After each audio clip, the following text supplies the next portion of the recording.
There is a God who hears all our prayers. Yes, there is a God who answers. There is a God in heaven who hears all of our prayers. Oh, there is a God in heaven who answers all of our prayers. Whenever we pray, He hears and He answers. Whenever we pray, He hears all of our prayers. Yes, He hears. He sees all that is hidden in secret. He hears you when you call. Keep calling Him, He will answer you. Oh, hallelujah. Yupo Mungu mbinguni, asikiaye maombi yetu. Oh, yupo Mungu mbinguni, ayajibuye maombi yetu. Oh, Baba, tunapoomba asikia, anajibu.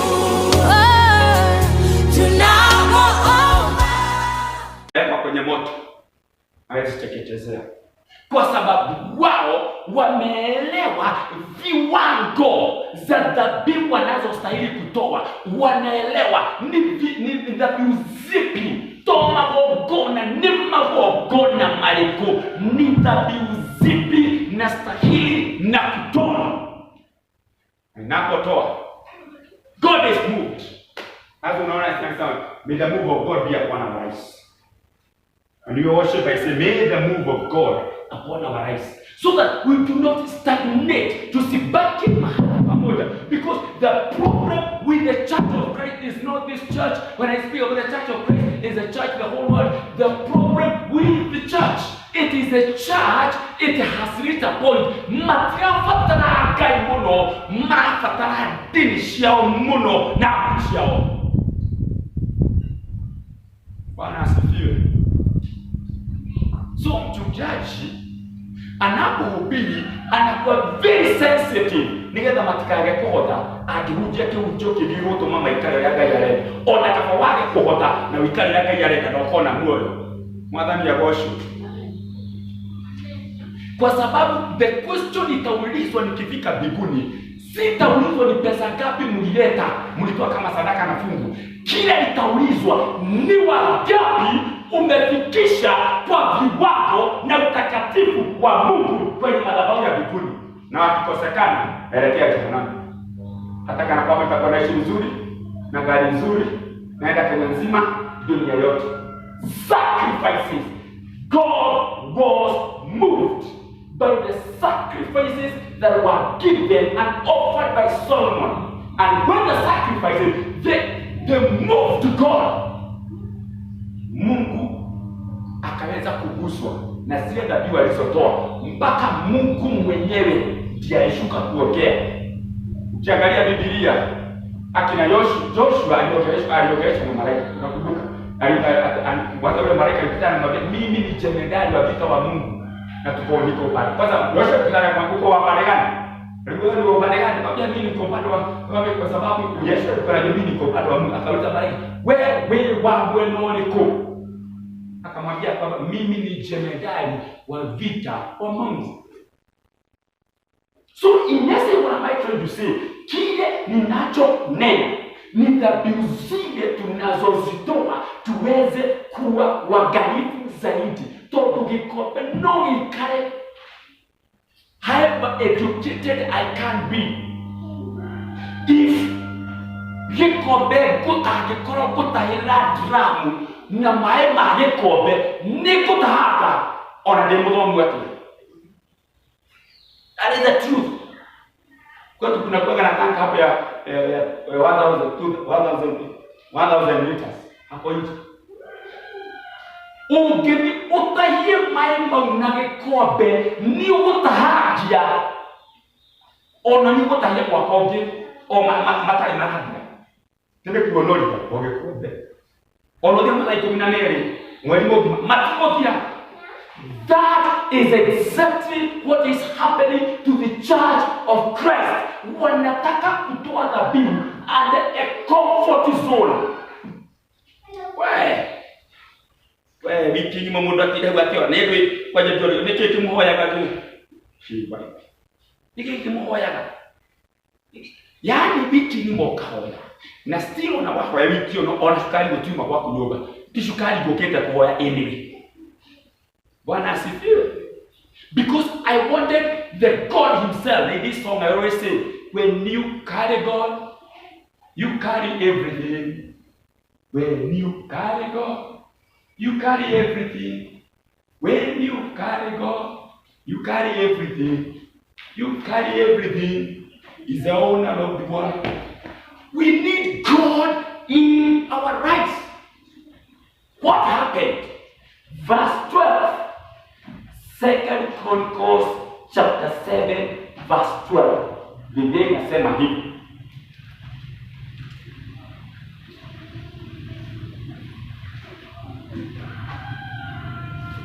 Then the Lord appeared. Hata anatoma mrekata yeye ya Joshua. Na ni kweli sana. Dana toma mrekata yeye ya Gideon. Sio tu mrekata wakati wa Gideon. Dana toma mrekata yeye ya Daniel. Nake gikuru kitoga nake gai akumirira Solomon kiroto-ine. Is that Gikuyu version? Nigwelewa. Mama Junior, hebu tusomee hiyo mstari. 12. Hiyo tulikuwa tunasoma mambo ya nyakati ya kale. Sura ya 7, wa sura ya pili, sura ya 7 mstari wa 12.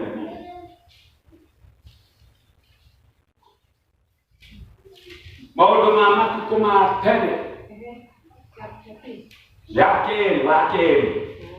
Maodo mama kukoma tene kwa keri. Sura ya 1, sura yake ya 7 mstari wa 12. Ukisikia neema ya Kikuyu inakuja, wewe hapa kuna kitu Mungu anataka kukupa. Sura ya 7 mstari wa 12. Exactly.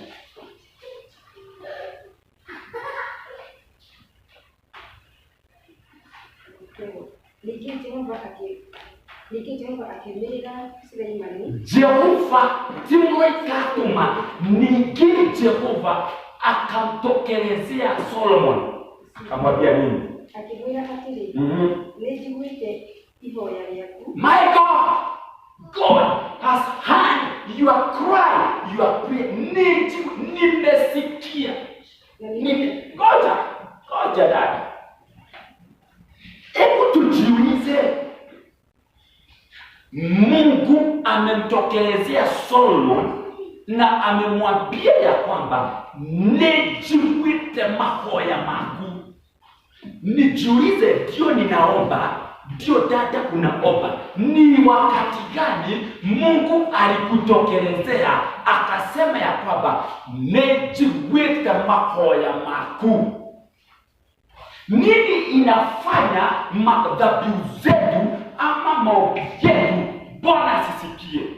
Ni kwa sababu zaka zetu, dhabihu tunazozitoa kabla ya kuomba ni mazoea, ni ukawaida na kupuuza. We need to be transformed, yani tubadilishwe, tuweze kutambua viwango za Mungu za kutoa dhabihu. Aliposa tunazotoa dhabihu kulingana na viwango za Mungu, ninakwambia hata uombezi wetu mahoya maya tokoya gotiri hede magakoro ne mahoya nenda orito, kwa sababu dhabihu tayari iko mbele za Bwana. That is in the book of Revelation. In the book of Revelation. Inasema ya kwamba kuna kuanga abo. I don't know ikiwa na Kiswahili gani. Kuna kuanga abo imewekwa maombi ya watakatifu. Ile cheteto unaona tu katika kule. Unaona ile kitu inakuwa kamoshi. Hiyo ya kuanga biguni. Just imagine, dhabihu tayari zimefika mbele za Bwana Na hii dhabihu kwa sababu ni yenye kiwango cha Mungu, ni ekinya ni ile kiwango kia Ngai. Ngai matuni arodi atiri no orutire igongona riri agacoka akaigua ihoya mundu nini ndutire to ni ngwendaga mwana. Oh my God, Ngai akaharuka immediately akerahana kiwa hoya wegwatire thĩinĩ wa rĩtwa rĩa Jesu. Bwana asifiwe. Dhabihu tunazozitoa, na nimekokati nasema dhabihu, mimi sisemi kwa sababu sisemi mambo ya pesa, sisemi mambo ya fugu, ninasema dhabihu ni jambo lolote ninalofanya kana kwamba nimeokoka. Kuomba kwangu, kuja kujitolea katika fellowship, kujitolea katika kanisa, kujitolea katika kufanyia kanisa, kujitolea katika sadaka, kujitolea katika fugu, kujitolea katika ujenzi, kujitolea katika kulipa stima, kujitolea katika kulipa maji, kujitolea kufanyia everything, kujitolea hapa kupiga kinanda, kujitolea hapa kuabudu, kujitolea kusimu, kujitolea kununua mali ya battery. Dhabihu zozote tunazotoa zinawekwa kwenye kikombe. Liu gikombe giki kiihura Ngai oragia mwene magongona maya no. Malaika akaikoroka mara moja, na ndiposa unaona Mungu akamtokelezea Solomon na akamwambia nijigwite. Hallelujah. The Bible says in the book of Exodus chapter 6, kitabu cha Kutoka sura ya 6, maandiko makwete nijigwite kiriro kia wana Israeli na niharurukite ndimohore. Hallelujah. Nijigwite kiriro. Hebu tujiulize, dhabihu tunazotoa zinafika kiwango cha Mungu? Kwa sababu I'm still on the structure. Wale wanakumbuka ile samari tunaenda. We started the foundation of salvation, then from foundation tukakuja sasa the pillars. One of the pillars ilikuwa love. Pillar ya pili tukasema the exchange. Pillar ya tatu ilikuwa choice. Pillar ile ndio tunafanya ni sacrifices. Neto igena nimekuga nini hoyaga no really is there a transformation ni hoyaga ni kulinoga rukuturona pasipo na mabadiliko jagirigo joke opagononi majira julia mwathanie ni magogona maiku wedana dute. The kind of sacrifices I'm supposed to offer. Na ndiposa nizitoe, ndiposa tupatane na wewe katika dua zangu. Na hiyo ndio mtumishi wa Bwana ananena kwamba harushi gumi pasipo na kuelewa ni wapi narusha. Kwa sababu anataka ogoni goma yotharia ni amini goma yotharia aragutha ogoni goma ya uchikabio aragutha ogoni goma ya strong men aragutha deraikia gudi o aikie na gudi akeria gudi uko hoa mahoya. It's talk about intercessory. Kwa sababu pasipo kuelewa hii, basi tutaendelea na kutoa dhabihu za kawaida. Maida makubwa sana. Hata ni yakosho. Ama atakuwa kwa ule mzee tujabibu. Jana ndio dada. Nani alikuwa katika session ya jana isipokuwa familia yako? Ruben. John Ruben. Mliana intercessor. Aliwaambia kuhusu ule mzee alikuwa na shida ufukara. Sasa walikuwa wameketi hivi. Mtu mmoja alikuwa mwanaka kamenunua na Mungu. Hakuwa na pesa ya kujikomboa, ni wakati wa kujikomboa. Akapatiwa 1000. Kegili eno. Odio twale hali ya kigogona ime. Shika hii 1000. Upeleke kwenye madhabahu. None ndio yake. None aneo giri. Nigetha ngiri watwara kigogona ime. Roho wa thina umutie. Unanielewa vizuri? Mungu ameona hana nini? Pesa ya kujikomboa kutokana na umaskini. Mungu ameleta a sponsor here. alikuwa ameketi akanenewa, na akampatia 1000 na akamwambia shika hii 1000 nimekupea, peleka kwenye madhabahu. Jamaa alichukua ile 1000 mtoto thina wale mwite muturire-ini wake akinyire kigongona-ini akigwa ndangimereke agicoka nayo na kiuma yake. Ule wamulete akio enda umusukume aleke pale afunguliwe. Ndio ndikune agituike yaku ukwire kyo tware haya. Ndio ni mbele gushoka ndio ule mwega kutika o. Kira haigwa yako turudi. The people tunazotoa, if they do not measure to the standards of God, it is sacrifices that does not bring a change in our lives. Nima of God, nima takipika, kuhiya na nagai. Mungu amenena akasema kwenda sharp, ulinga iliaje alika iliaje. Mungu amenena ikatakapofunga mbingu akusiwe na mvua, uweze kuwa na locust zikule mashamba yenu, uwe na magonjwa kwa watu wangu wanaitanishwa na jina langu, watakaonyenyekea waombe watafuta uso wangu na waondoke watakaojitanganisha na dhambi, nitasikia nikiwa juu mbinguni, nitawasamehea na nitawaponya na nitawabariki. Bwana asifiwe. Sacrifices. If kana kwamba kuna kitu kinafanya tuishi maisha ya kawaida, ukitaka kujua mtu anataka kuishi maisha ya kawaida, angalia dhabihu zile anazotoa.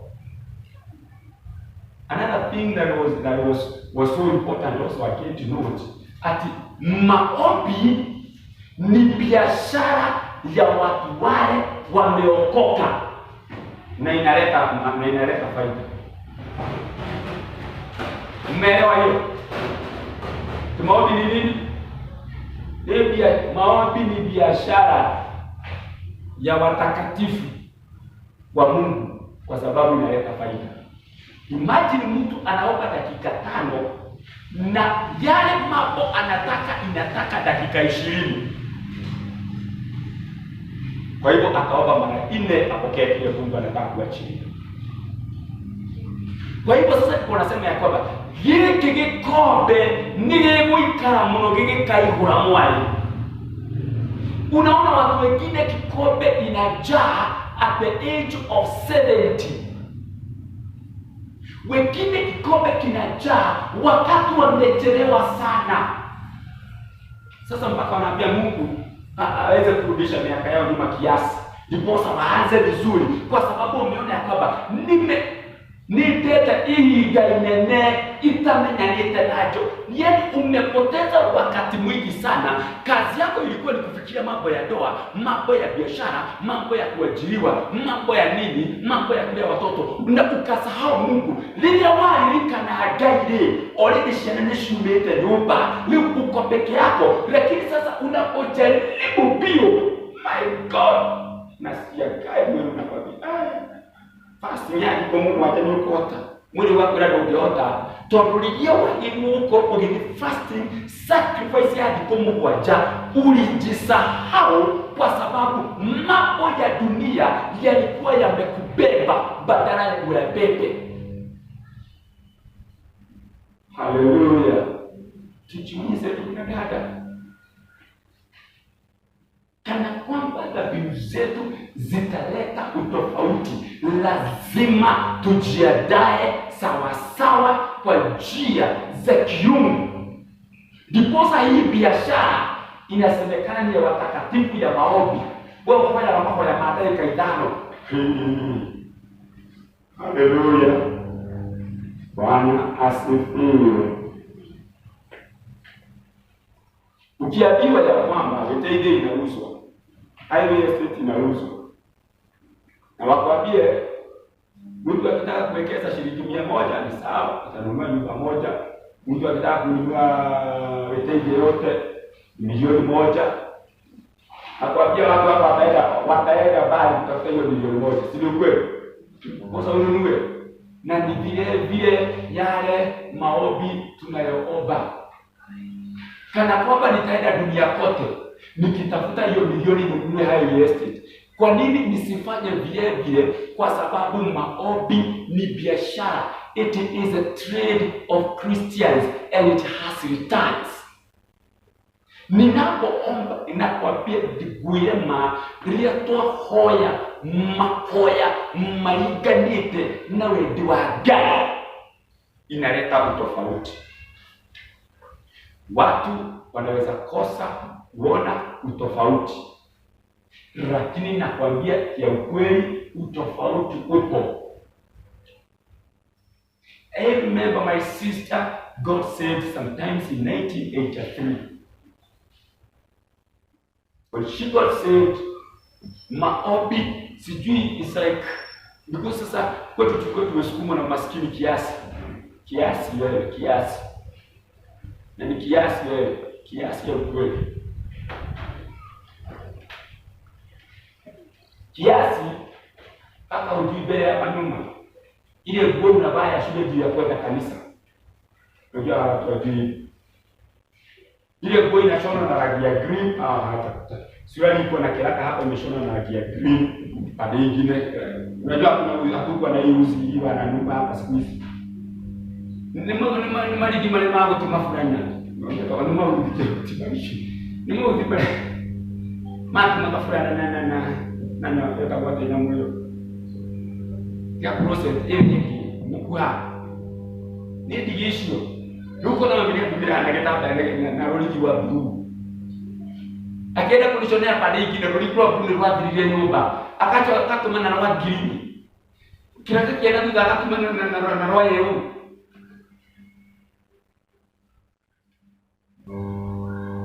And now my sister just got saved and she became serious in prayer.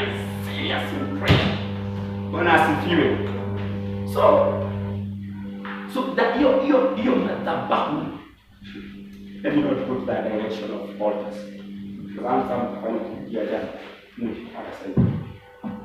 Prayer is a trade of Christians. So she was so serious in prayer. Kwetu ni Nyandarua, anatoka from Mwaki, anaenda Ugao, anaenda wapi maombi. Ndio alikuwa ananipeleka kanisa. Nilikuwa Betian, nilikuwa natuzana na Jorge. Naambia tunaenda. Sasa hapo watu sasa kwanza wanaomba dakika 5 achini na watalia basi. Kwa nini nilikuwa napenda vile alikuwa anaomba. Anaamini sasa hapo ndio niona sasa unaweza enda mbinguni uanze kuleta mambo dunia. Na uzima tunawaambia literal heaven down here. Because I remember the day when my aunt was back in 1984 December 12. I never forget because it was so close to that auntie, the last born auntie. It was so close by. She died in December since the Bible was on the holy 12 December 1984. And I'm going to marry the 37. Those was 37 not 38 as they had to be. So now, my sister alikuwa house girl. So akakuja nyumbani kusikia our auntie's died, they were almost the same age. So she started praying for tea. My second classman alikuwa alimaliza mwaka wa shule. Yule mtoto wa mmoja alikuwa na kile family ana chai nyumba sasa. So chai imepelekwa huko akaanza kuoga. So nilikuwa kwa sababu nilikuwa nimezaa so nakaa karibu na mshika kule. Unajua sasa siku hizo wajua ni kushikana nguo. Na bila watoto wanashika nguo hivi kama mtoto wako unajua watoto nyite. Anashika nguo hivi shoshi. Sasa my sister alikuwa anamshika hivi na unaona alikuwa anafanana na yule mtoto. So sasa akaanza kuombea chai. Amazingly na my sister, my aunt kinya ndani ya hadi kuro. Akiambia kwa dini wake, kwa nini kesho kakuruka? Kweli ana tena. Hapana, huku ni kuzuri. We. Aliomba for 1 hour na chai inaobewa. Akisema amen, ndio tukienda na kile mjitoe kwa. Tutio modo kwa ile obewa. Yale mambo alinena watu hawangekojea yaendelee ati ni waili modiraja bihikuri ya kweli wapi nemo shari kwa tahidi yoni ego shari for qualify nini wailimu nenda hingolirie maitho timurorere kana no kone agarukia tuko hivi.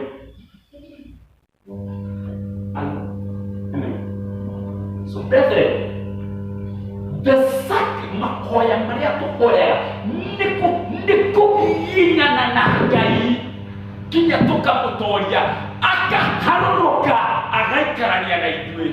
Mwathani agocwo ati tunaponena twanena yale Mungu anayonena. Tuongea kama mtumishi wa Bwana alikuwa ameomba, alikuwa anaitwa anaomba kwenye mlima 40 days, anarudi 40 days mpaka wakati sasa akiwa huku duniani kwa watu anasema, na hapa sio Mungu amenena neni daula goti kura ginya gauga ndenda kumenya Ngai yake tonyabe ku kaugedo karia matwaranite na Ngai na magogona mama hoya ni amenyete Ngai aikaraga thĩinĩ wake. Unaweza kutoa ushuhuda kama huo. Nasema hapa sio Mungu amenena, hapa ni mimi nimesema hakutanyesha mpaka timu ona mwa ya gutikura ginya gari ya rege niye Elija. Sacrifices zinafanya watu waweze kupata mamlaka mbele zake Bwana. Maombi ya dakika 5 utaabadamana na Mungu wa dakika 5 na hataweza kunena na uungu wote wa Mungu na uweza wote wa mahoya ma dakika 5 ukwĩgwatĩra ũngai wa ndagĩka 5 na ũngai wa ndagĩka 5 ndũngĩhota kwaria ta ũngai wa igana rĩmwe. Tunaona shida watu wengine kwani yaani watu wengine ni kama Mungu amekuwa mtu yao. Kama Musa anatamka hapana, ngoja Musa. Mungu ngoja nasema utakamaliza. Mimi nitoka akili mwingi kuhoya tio. Nile nitoe kule mwadhani kule watu wetukani na Musa tugeka mmoja. Nile nigerera maya ndiragerera. Ako adu aya ne okomanina uthondekere yake. Ona ni mafuku maunango kwandike mutiko kwa Musa. Watu wameandamana na Mungu mpaka wanaongea na Mungu kana kwamba wametoshana, kwa sababu uungu wao ugaiuria manyite makihoya na magogona maria marutaga uthiite makambirania ngoro na Ngai. Kogo matia tari a discussion. Hallelujah. Utujiulize brethren, we are called self-Christians. How is our sacrifices? How is our sacrifices? It is Solomon. Yani na biutu peke yake mtu anashindwa. Kai mudu anyedete. Mtu huyo anipende kwa gani? 120,000 dala maka. Ikakuwa bori girigana ria toditigega dawete iye brother ndekaide mulema. Itigega dawete. Girigana giri bori yemwe girigana ria todi. Weteige wothe ewe ni kahana hoiti. Na shikare weteige na dikwemwe no gashidani to already weteige ni atuka desert. To kadia matoye bori. Bori dire ya kama mama. Sio kweli. Inakulaka kwa utaratibu. Ndio atarego kwanza ndio zinatumiwa kwa wazungu, kwa mashamba ya wazungu katika nyeki. Ndio kuitima, ina gere ya kaneki. Nani amela Nairobi animal orphanage. Kai. Dadari gada torasha na shia, shia kwa shia. Animal orphanage kuna hizi vitu tulikuwa tunakuta hapo hivyo. Kakatula ya dinari ya kile ya nyeki. Muno bado bali ya kakatule yetu. Enda kwa nwango. Katule ya duka kile ya nyeki na yani mtu tulete ya ana yeye. Kana kula pole makanye kia kale ngere roshi kama wakakale kile. Bulini kwelea. Tera uke witeje mutari yo pole yemo. Wikie politi gana ya twe. Ni mfuga wa dai kaidano wa dego sidanga. Tondo kwa desert. The show that they were issue. Kashita Jova Kayotora Kayaki Banut or yet can it move God? That you say, can they move God? Can they move God to be the president? Can they move God? Because that's where the problem is.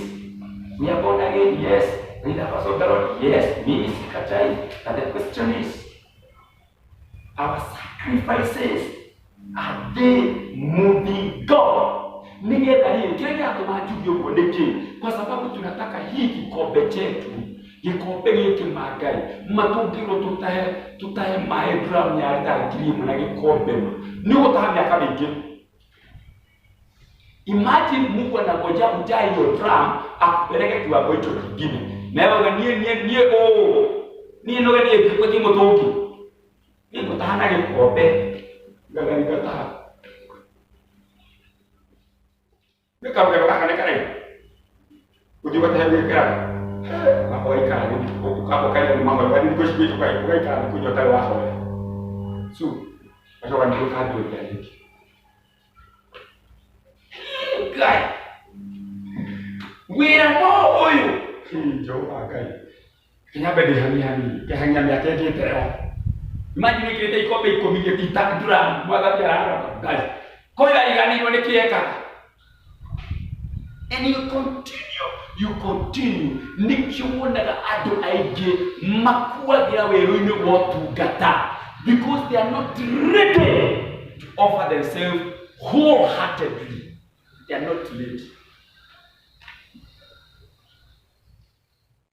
So brethren, kana kwamba tutaleta utofauti in our times and generation, lazima kila siku nijiulize kana kwamba ni kuomba, nimeomba kwa viwango vya Mungu, jokoragie drum wenu, I go to the next level.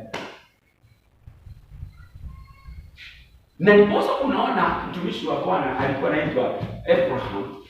Hiyo mtaenda msomi kienda nyumbani.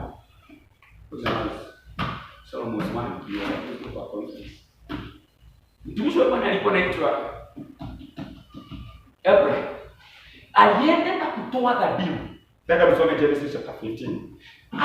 Alipoenda kutoa dhabihu, Mungu akaekelea dhabihu yake kwa mawe, akaweka jiwe yake kwa mawe, alafu sasa akakaa hapo kutoka asubuhi mpaka jioni. Kwa hiyo nginya weterera watu imagine kwa Ramadhani. Nyama ya goko wa ile ya jana gukirire ya kwa kufa kana ukinya nilipite. Kufumilia watu. Akaka. Tubira ole watu wao wakati. Chibogo kwenda. Unakuja kukula dhabihu yako unajua sasa hii kwa sababu kukubalika sana nitaanza tena. Na ndio ile jana chokale wako. Imagine ya kwa kuchunguza mzee. We have 7 billion people in the world. And gotire kutoka kaida kuingia. So what happened? Kazi yake Abraham ni kurusha tumani. Wewe wako. Wewe ndio. Paka jioni ilipofika. Si zote ndege zimelala. Akashikwa na kausingizi. Mungu akashuka na akateketeza dhabihu na ikakubalika. Ilipokubalika maandiko inasema ya kwamba Mungu akaanza na kunena. Akamwambia Abraham, hili taifa hili nimewapea. Na pili, iwewe utaenda, wewe ndio ukaanguka, lakini uzao wako nitawapea hili taifa. Lakini kwanza nitawapeleka nchi ya ugenini kama tora fururi wogeni. Maikale kujiaro inya miaka magana mana. And then after that, nikawashokia. Na nikige gutuma dema twani wapeleke nchi ya Misri miaka 400. Ni tondu riri kwa sababu wagani wa Amoabi ndurite gikombe ndigena kibahirithie. Magani ya gosho. Tunapotenda mema tubarikiwe, na wenye dhambi wanapoendelea kufanya mabaya gikombe kiao kiihura no mekwa hivyo, because that is the word of God. Hallelujah. Atutaweka hizo elimu atakaa pale miaka 400 na miaka 400 ikifika ona gitumi kiao dema tware fururi ucio ni tondu wa kunao utajiri kwa Misri nidirenda kuotukanira thĩinĩ wa bũrũri wa Israeli.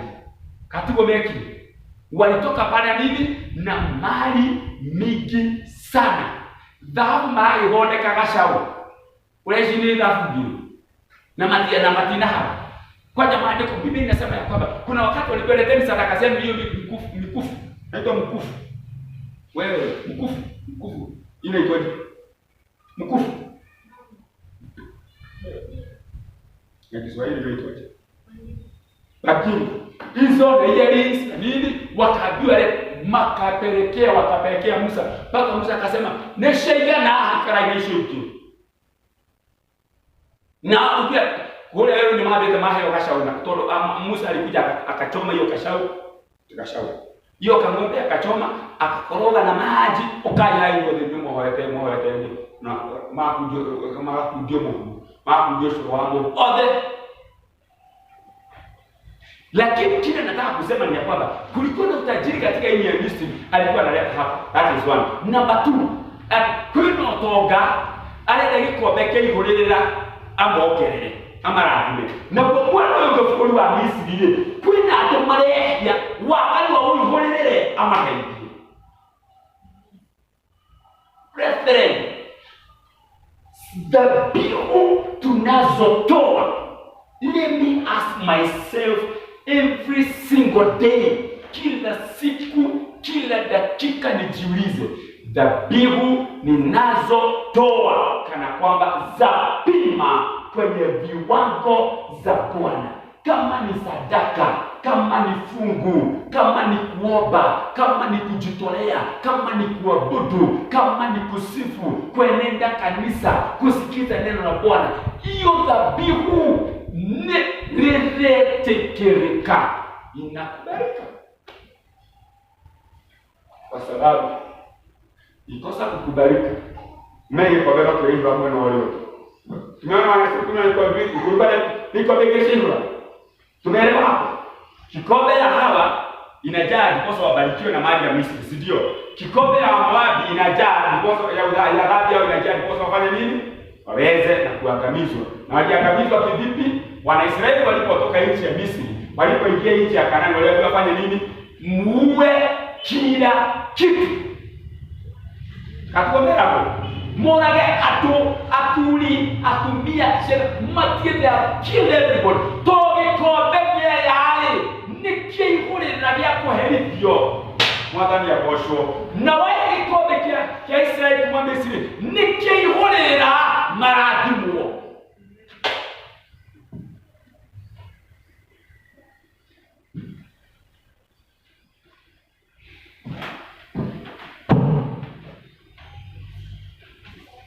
Continue sana. Hallelujah. Tumebarikiwa. Baba, tunakuabudu kwa sababu wewe ni Bwana. Jina lako litukuzwe, jina lako liheshimike. Asante kwa sababu unatupenda. Asante kwa sababu unatujali. Naomba hili neno lipate nafasi katika nafsi na maisha yetu. Tubadilishe iweze kutufanya vyombo vya dhamana katika ufalme wako. Katika jina la Yesu Kristo Bwana Mwokozi tumeomba na kuamini. Amen. Kristo.